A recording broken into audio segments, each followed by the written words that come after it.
Bonjour les amis, je suis super content de vous retrouver. On arrive tout doucement, on arrive vers le mois de octobre. Bon, il reste 7-8 jours là, hein. Donc, on va essayer de donner un petit coup de main du côté de notre ami Andy là, hein. Bon, je vais essayer de faire une petite vidéo sympa pour t'aider, Andy. Voilà. Donc, les feuilles, ça commence à tomber. On va arriver dans l'époque des boutures. Voilà, on va repartir dans la zone, dans les refroidissements, on va dire. Dans les refroidissements, hein. Alors, en ce moment, on a toujours un beau soleil, mais le matin, comme je vous dis, ça caille un petit peu, hein. Voilà, ce matin, ça va, c'était bien. On était aux alentours de 10 degrés. Mais il y a quelques jours, on était plutôt aux alentours de de 5 degrés, 5 degrés. Alors voilà, donc tout va bien. Ici, on est un petit peu dans les récoltes de pommes. Il y a pas mal de verre, c'est un petit peu véreux, hein, mais bon, comme chaque année. Voilà. Alors regardez le sacré sol tortueux là, hein. Dire que c'est une branche que j'ai mis au bord de l'étang, hein. Waouh, sacré engin, hein. Alors voilà, donc ça c'est mon petit prunier que j'ai greffé il y a X années là, qui a été un petit peu mangé par les chevreuils. Regardez la bouture, non, la greffe est réussie. La greffe, et bon, ça c'est une greffe enfante. Greffe enfante, là, regardez, là on la voit assez bien. Hein, voilà, donc hop, ici, donc ça c'est un prunier que j'aimais pas du tout à l'époque et que j'ai greffé avec une variété absolument formidable au niveau des prunes, Reine Claude verte, hein. Alors voilà, bon, il a été un petit peu mangé, hein, c'est ça le problème des chevreuils, c'est que c'est un petit peu mangé, hein. Voilà, il faudrait que je mette un grillage, mais que je n'ai pas. Bon, c'est pas grave, hein, c'est pas grave, hein. Mon Dieu, des arbres fruitiers, il y en a plus de 50 ici, hein. Voilà, en tout cas les amis, j'espère que vous allez bien. Pas d'eau, normalement il devait pleuvoir, il n'y a pas d'eau, il n'y a rien du tout. Il pleut absolument jamais. Et que tout se passe très très bien, hein. Ici ça va. Alors hop, je vais vous faire voir vite fait les salades. Si j'arrive à le mettre en pot. Alors regardez un petit peu le chèvrefeuille là qui nous fait un petit peu ces petites boules rouges. Alors laissez-les, hein. L'hiver, les merles, tout ça viennent chercher ceci, hein. Ça leur plaît vraiment. Enfin, ça leur donne un petit coup de main là, hein, parce que bon, eux, ils n'ont pas comme nous des pulls à mettre, hein. Ils se débrouillent, hein. Alors les amis, regardez les belles laitues à Pia. Ah, là, je suis content, hein. Elles sont superbes, superbes, superbes. Regardez les belles feuilles et tout là, c'est exposé côté est. Là, vous vous rappelez, on avait mis un petit peu de fumier de vache, toujours la même chose. Elles sont super belles, hein. Encore un petit pied de tomate là. Voilà. Et là, toujours un petit peu d'apia, un tout petit peu moins en avance là. La terre est un petit peu sèche, là. Il y a toujours les graines de salade. Là, c'est de la Batavia. Allez, on va les donner un petit coup de main à notre ami Andy. Alors Andy, une vidéo rien que pour toi, hein. Voilà, je vais essayer de la faire le mieux possible, rien que pour toi, hein. Alors tu m'as redemandé là au niveau des lavandes, moi je vais essayer de te faire ça avec plaisir. Alors Andy, alors on va devoir faire un pralinage. Alors pour un petit rappel, Andy, si jamais un jour tu mets un arbre fruitier, voilà, on va arriver dans la période là au mois de novembre, là, tu vas planter un arbre fruitier. Alors tu feras la même chose, tu feras un gros trou, tu ne l'enterreras pas profondément là, hein. Tu le mettras certainement aux alentours de une trentaine de centimètres, tu mettras un tuteur et tout, mais surtout tu feras un pralinage, c'est-à-dire tu feras une terre un petit peu comme du ciment, hein, c'est-à-dire bien humide. Il faut que ça soit bien humide. Et pourquoi il faut que ça soit bien humide? C'est parce il faut chasser l'oxygène qui est emprisonné dans la terre là. Il faut essayer de faire comme un pansement. Il faut que ça soit il faut que les racines soient claquées dans la terre. Il faut que ça soit bien hermétique. Voilà, comme ça, les racines soient au maximum au contact avec la terre, sans qu'il y ait des trous, des bulles d'air, des choses comme ça, hein. Ça, c'est pour une très bonne reprise. Et on mouille bien, là, quand on met un arbre fruitier dans la terre, là, quand on le replante, il faut bien mouiller, hein. Voilà, mais ensuite, après, il faut que ça soit bien humide, mais disons, les 3-4 premiers jours, il faut que ça soit, il faut le relancer, hein. Voilà, hein. Donc ça, c'est important aussi, hein. Donc, on va faire un beau pralinage aussi pour nos lavandes, hein. Alors, moi, pour la lavande, je prends de la terre de jardin, toute simple, hein. Tu vois, de la bonne terre de jardin. Voilà, je mets jamais.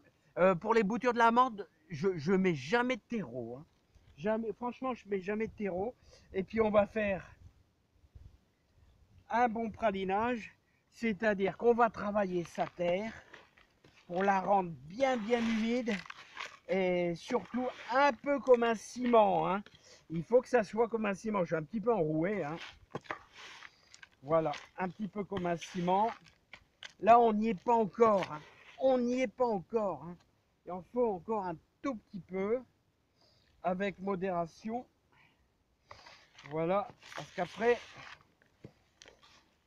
il va falloir mettre ça le plus compact possible dans le pot. Vous voyez, regardez comment ça devient là, hein. Ah, ça devient compact. Ça devient... Mais là, on n'y est pas encore. Je vous dis, c'est comme si on ferait du ciment pour notre carrelage, mais un ciment quand même très humide, hein. Voilà, vous travaillez bien votre terre. Encore. Voilà, on dirait qu'on va faire un gâteau là, hein. On dirait qu'on va faire un gâteau. Voilà, on n'y est pas encore, on n'y est pas encore. On a encore il manque encore un petit chouïa, parce que là, on va casser les boutures. On va casser les boutures en les incorporant. Voilà. Non, on n'est pas loin. On n'est pas loin, regardez. On n'est pas loin, mais il manque encore un petit peu. Voilà. Hop, encore un petit chouïa. Ah ouais, je vous dis, hein. Il faut trouver exactement le bon dosage d'eau, hein.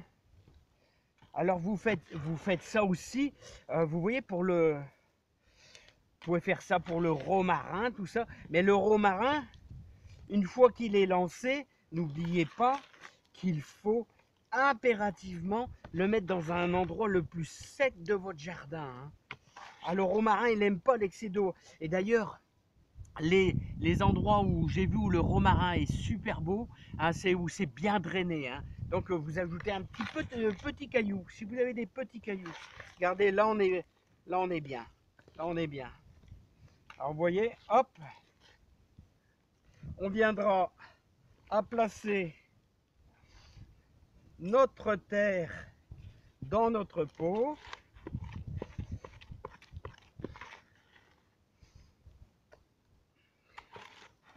Voilà.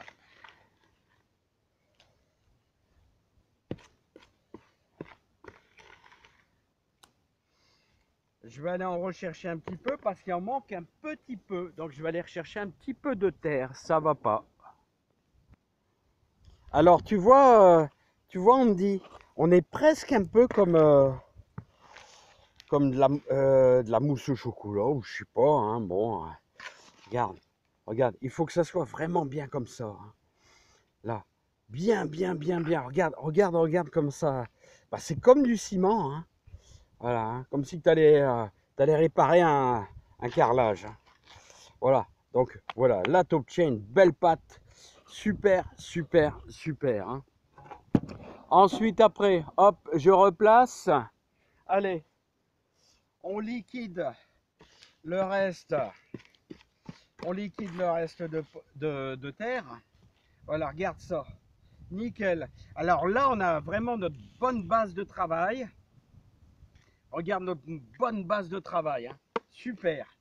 Voilà, alors les boutures de lavande, alors je t'en ai ramené quelques-unes. Alors, essaye de faire ça le jour même, hein. Il faut que ça soit vraiment le plus frais possible, hein. C'est-à-dire, tu essayes de faire ça le jour même. Voilà. Alors, tu as deux possibilités. Soit tu fais une bouture à talons. Bouture à talons, regarde.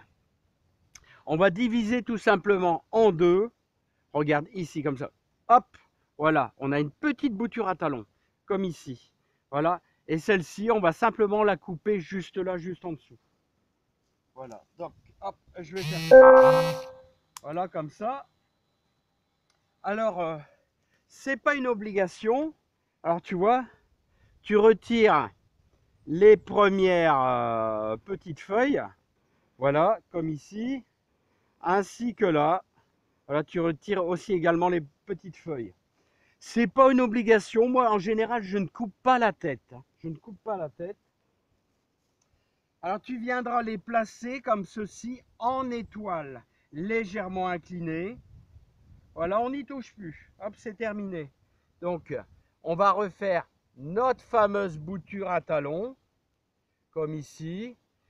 Bon, et je vais vous avouer que le fait de dégager les feuilles, c'est pas un souci, hein. Alors là où on a eu un petit peu de floraison, on coupe, tout simplement, on coupe. Voilà, on va faire nos fameuses boutures à talons. Voilà, tout simplement. Et pourquoi vous mettez ça en étoile? Pourquoi je mets ça en étoile? Et bien comme ça, votre pied de lavande, il est déjà constitué, hein. Il est déjà constitué. Si quelquefois vous cueillez carrément une branche quand même, c'est pas grave. Vous savez, la lavande, c'est assez coriace, hein. Voilà. Et le fait d'en faire plusieurs, c'est parce que tout ne reprend pas, mais disons pratiquement les trois quarts, hein. Voilà, celle-ci, vous voyez, je vais la casser un petit peu plus haut. Voilà, regardez, là on a un super beau talon, tout simplement, à placer comme ici. Voilà, hop, hop. Et vous en mettez aussi quelques-unes dans le milieu. Là, c'est pas de la bouture à talons, c'est carrément cassé comme ça. Directement, c'est pas grave, c'est pas un souci. Ça reprendra quand même. Voilà. Alors l'essentiel, c'est de faire vraiment, vous faites carrément en étoile. Et comme ça, votre pot est déjà bien plein, hein. Voilà. Alors Andy, j'espère que ça va t'aider un peu. Alors veille que pendant une bonne grosse semaine, que ça soit quand même bien humide, mais pas noyé, hein. Il ne faut pas noyer, tu ne dois pas noyer tes lavandes, hein. Il faut que ça soit simplement bien humide. Voilà, et tu obtiendras. Bon, ici, on va arriver dans la période hivernale. Il ne va pas se passer grand-chose. C'est-à-dire, tu ne vas pas voir pousser comme ça. Non, non, non, non, non, hein. Tu as le temps, un petit peu. Hein, c'est-à-dire, c'est vers le printemps, vers le mois d'avril, que tu vas voir, hop, un petit mouillage encore. Alors, le fait que ça soit archi pâteux comme ici, là, tout l'oxygène se sauve. Voilà. Mais là, maintenant, je vais mettre ça plutôt à l'ombre, tranquillement. Voilà, ça va sécher tout doucement. Maintenant, on va plus mouiller comme ici, là, hein. Là, c'était simplement pour la réalisation de la bouture. Maintenant, il faut que ça soit simplement humide. Voilà, il faut toujours veiller à ce que ce soit humide, hein. Voilà, les amis. Bah, en tout cas, Andy, bah, moi, j'ai fait de mon mieux. J'ai fait de mon mieux pour essayer de t'aider sur tes boutures de lavande. Sache que tu peux faire ça aussi euh, euh, carrément en pleine terre, hein. Tu fais la même chose, sauf que tu fais un trou dans ta terre, hein, de 20-25 cm je sais pas, 20 cm de profondeur, et tu fais un beau pralinage. C'est important, hein. Allez, à bientôt et j'espère que ça va t'aider. Moi, j'ai fait de mon mieux, hein. Je ne peux pas mieux faire et que ça soit plus précis. À bientôt, bye bye. Salut Andy!